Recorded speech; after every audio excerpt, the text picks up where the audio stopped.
Hey guys, welcome to my channel fresh start, a platform to connect and support. चलिए जल्दी जल्दी हम अपना साइंस एमसीक्यू का रिवीजन स्टार्ट करते हैं जो एसएससी सीजीएल एग्जाम्स में पूछे जा चुके हैं और आगे आने वाले बहुत से एग्जाम्स में ये हेल्पफुल होंगे। लेकिन इससे पहले आप मेरे चैनल को लाइक, शेयर और सब्सक्राइब कर दें और नीचे दिए हुए नोटिफिकेशन बेल को प्रेस करना ना भूलें। तो चलिए स्टार्ट करते हैं। पहला क्वेश्चन है, which one of the following is pure water. ठीक है, तो इसमें से आंसर हो जाएगा डिस्टिल्ड वाटर। तो वाटर के डिस्टिलेशन में क्या किया जाता है, उसमें कार्बन फिल्ट्रेशन, माइक्रोपोरस फिल्ट्रेशन और अल्ट्रावायलेट ऑक्सीडेशन किया जाता है। इस तरह से वाटर को प्योर किया जाता है डिस्टिलेशन के थ्रू। इसमें इसका आंसर डिस्टिल्ड वाटर होगा। अगला है, which silver salt is used for making film for photography and answer is silver bromide. ठीक है, तो सिल्वर ब्रोमाइड को यूज़ किया जाता है फिल्म की फोटोग्राफी में, क्योंकि सिल्वर ब्रोमाइड जो है वो लाइट सेंसिटिव होता है और वो इमल्शन बनाएगा और जब लाइट पड़ेगी तो वो सेंसिटाइज होकर के इमेज फॉर्मेशन करता है। Next, which is used for settling muddy water. तो मडी वाटर की सेट करने के लिए कॉमन एलम यूज़ किया जाता है। ये क्या करता है, कोआगुलेशन का काम करता है। जो मड पार्टिकल्स हैं उनको कोआगुलेट कर देता है, हैवियर बना देता है और वो वाटर में नीचे सेटल डाउन हो जाते हैं। अगला है, which is widely used in the plastic industry for manufacturing Bakelite. तो बेकलाइट की मैन्युफैक्चरिंग के लिए प्लास्टिक इंडस्ट्री में फिनॉल को यूज़ किया जाता है। Next, who defined the law of gravitation. तो लॉ ऑफ ग्रेविटेशन को किसने डिफाइन किया था, न्यूटन ने। तो न्यूटन ने क्या दिया था लॉ ऑफ ग्रेविटेशन का, कि every particle of a material of the universe, universe के कोई भी मटेरियल का पार्टिकल जो होता है वो दूसरे पार्टिकल को या दूसरे मटेरियल को अट्रैक्ट करेगा अपनी तरफ। कितने फोर्स से, इतने फोर्स से जो कि डायरेक्टली प्रोपोर्शनल होगा उसके प्रोडक्ट ऑफ मासेस के and inversely proportional to the square of distance between them. ठीक है, तो it defined that the particle of any material in universe attracts another particle with a force which is directly proportional to the square of to the product of their masses and inversely proportional to the square of distance between them. Next is the metal used to make lightning conductors is, and the answer is copper. ठीक है, तो copper या copper के alloys को use किया जाता है lightning conductors बनाने के लिए। तो बिल्डिंग के जो टॉप, ज़्यादातर देखा होगा जो ऊंची बिल्डिंग्स होती हैं उनके टॉप पे कॉपर के कंडक्टर को ये लगाया जाता है। ठीक है, माउंट किया जाता है। तो ये कॉपर के जो कंडक्टर्स होते हैं उनको वायर के थ्रू ग्राउंड किया जाता है, नीचे अर्थ पे ग्राउंड किया जाता है। ठीक है, तो जब भी लाइटनिंग होगी तो वो कंडक्टर से होते हुए ग्राउंड पे आ जाते हैं। ओके, चलिए अगला देखते हैं। नेक्स्ट है, a hydrogen balloon floats up because of. क्यों फ्लोट करता है हाइड्रोजन बलून, बिकॉज क्या होगा, weight of balloon is less than the weight of air displaced by it. ठीक है, तो यहाँ पे देखो दो चीज़ें हो रही है। एक तो जो हाइड्रोजन है वो बहुत ही लाइटेस्ट गैस है, लाइट गैस है। ठीक है, दूसरी बात ये है कि हाइड्रोजन बलून जो है वो लॉ ऑफ बियॉन्सी फॉलो कर रहा है यहाँ पे, इसलिए वो फ्लोट करेगा ऊपर की तरफ। Next is, in a rechargeable cell what kind of energy stored within the cell. तो रिचार्जेबल सेल में कौन सी एनर्जी स्टोर रहती है, केमिकल एनर्जी स्टोर रहती है। ओके, तो जो केमिकल एनर्जी है वो सेल के इलेक्ट्रोलाइट्स में स्टोर होगी और ये जब इलेक्ट्रिक करंट पास किया जाएगा सेल में, ठीक है, जब बैटरी में इलेक्ट्रिक करंट पास किया जाएगा तो केमिकल रिएक्शंस होने लगती हैं इलेक्ट्रोड्स पे और इलेक्ट्रोलाइट्स पे। ठीक है, और नेचर एंड जो क्वालिटी है इलेक्ट्रोलाइट का और इलेक्ट्रोड्स का वो डिपेंड करता है किसी भी रिचार्जेबल सेल की चार्जिंग और डिस्चार्जिंग पर। Next is, standard 18 carat gold in the market is, क्या होगा इसमें से, आंसर हो जाएगा 18 parts gold and 6 parts other metal. देखो जो गोल्ड होता है उसकी प्योरिटी जो है वो कैरेट में देखी जाती है। ठीक है, और दूसरी चीज़ 24 कैरेट गोल्ड को हम बोलते हैं कि वो प्योरेस्ट फॉर्म ऑफ गोल्ड होता है, मतलब उसमें 99.9% गोल्ड होता है। ठीक है, तो अगर हम देखें कि 18 कैरेट गोल्ड है तो इसमें कितना होगा, तो 24 में माइनस कर दोगे आप 18 तो बचता है 6। तो हम ये कह सकते हैं कि 18 पार्ट्स गोल्ड होंगे एंड 6 पार्ट्स अदर मेटल होंगे। अगला है, for determination of the age of which among the following is carbon dating method used. तो कार्बन डेटिंग मेथड जो है वो फॉसिल्स एंड रॉक्स दोनों के लिए ही यूज़ किया जाता है, ठीक है, 1 and 2 above.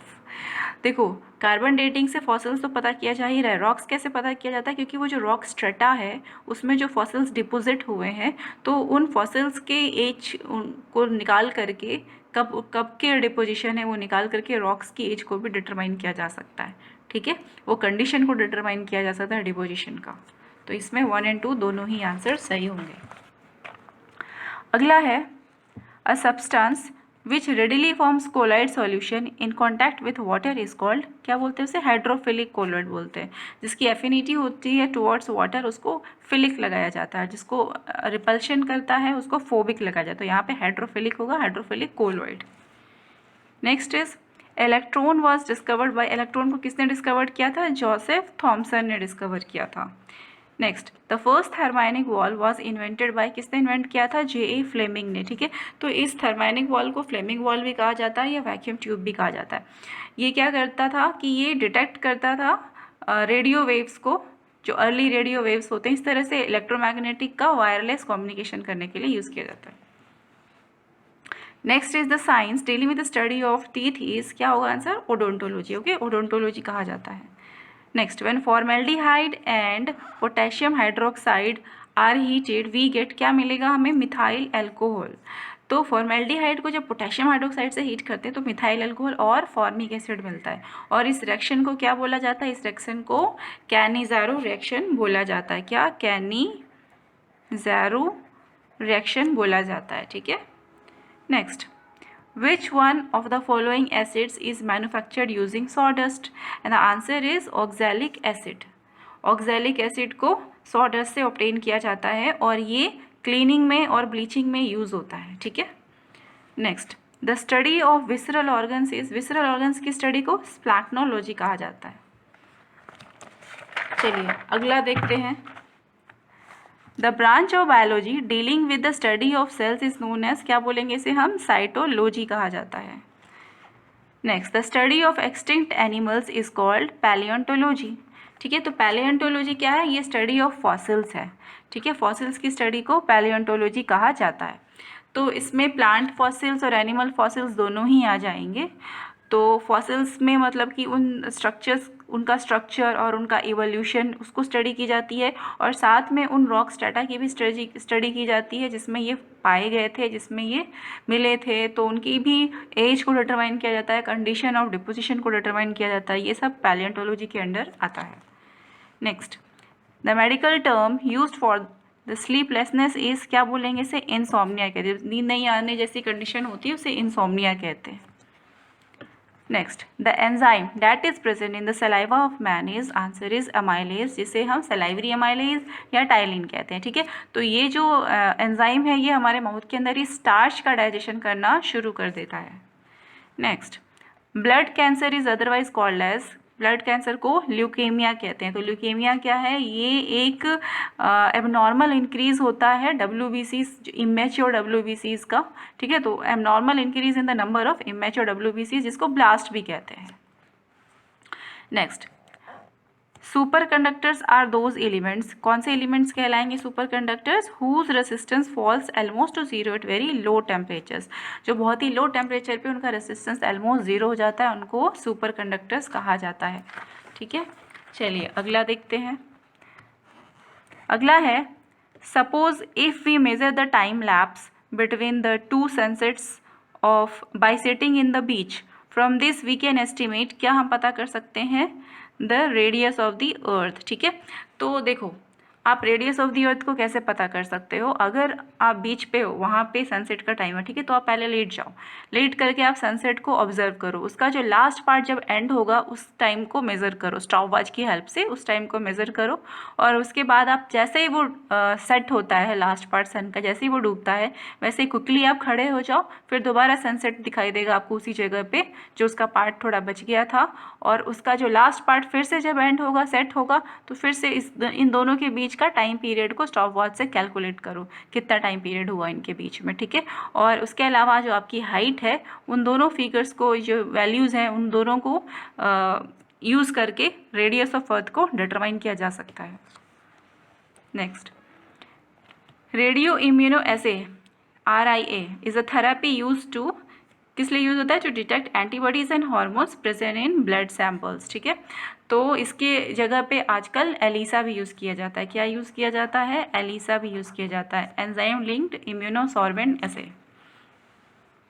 Next, in a laser से neon laser all the atoms emit the light waves of, क्या होगा answer? All of the above, ठीक है। तो जो लेज़र होता है ना, उसमें जो वेवलेंथ्स निकलती हैं वो सेम फ्रिक्वेंसी, सेम फेज और सेम एल्टीट्यूड की होती है।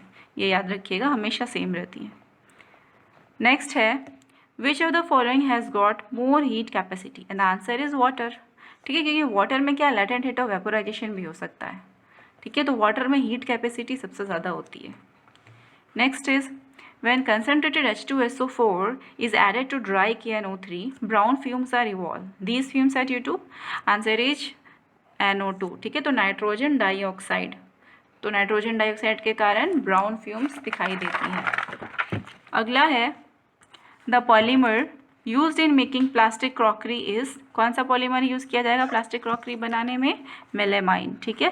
पर ये जो मेलेमाइन वाली क्रॉकरीज होती हैं, जो यूटेंसिल्स होते हैं प्लास्टिक के, ये माइक्रोवेव सेफ नहीं होते हैं, ठीक है, और ये मेल्ट भी नहीं होते हैं, ठीक है, इसलिए इनको रिसाइकल नहीं किया जा सकता है। Next, vulcanisation of rubber is carried out by adding, क्या ऐड करने से वल्केनाइजेशन होगा? And answer is sulphur. तो वल्केनाइजेशन क्या, एक केमिकल रिएक्शन है जिसमें कि रबर को या रिलेटेड जो पॉलीमर है रबर जैसा, उसको और ड्यूरेबल बनाया जाता है सल्फर ऐड करके। Next, which of the following is used in dating archaeological findings, and answer is C614, ठीक है। तो नेचुरल आइसोटोप ऑफ कार्बन 14 को यूज़ किया जाता है आर्कियोलॉजिकल फाइंडिंग्स की एज को, डेट को पता करने के लिए।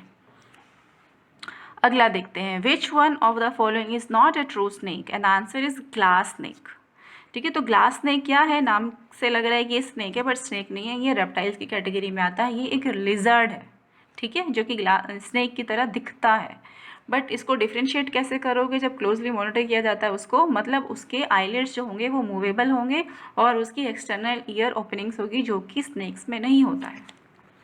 Next, which one of the following set belongs to the class mammalia, तो इसमें मैमालिया की कैटेगरी में ये आएगा, whale, bat, kangaroo and hippopotamus, ठीक है। तो उसके अलावा आपको ये चीज़ भी याद रखना चाहिए कि एंटीलोप जो है, पोर्पोइजेस जो है, ठीक है, और डॉल्फिन्स, ये सब भी मैमालिया की कैटेगरी में आता है। वेल, बैट, कंगारू, हिप्पोपोटामस इसका आंसर हो जाएगा। अगला है, which one of the following pairs belongs to cartilaginous fish, and the answer is shark and ray, ठीक है। तो शार्क और जो रे फिश होती है वो कार्टिलेजिनस फिश होती है, उनकी जो स्केलेटन होती है वो कार्टिलेज की होती है। तो फ्रेंड्स, अगर आपको मेरा वीडियो पसंद आया है, इसे लाइक, सब्सक्राइब और शेयर करना ना भूलें, और हाँ, नीचे दिए हुए नोटिफिकेशन बेल को ज़रूर प्रेस करें ताकि आपको हमारा वीडियो तुरंत देखने को मिल सके। Thank you for watching.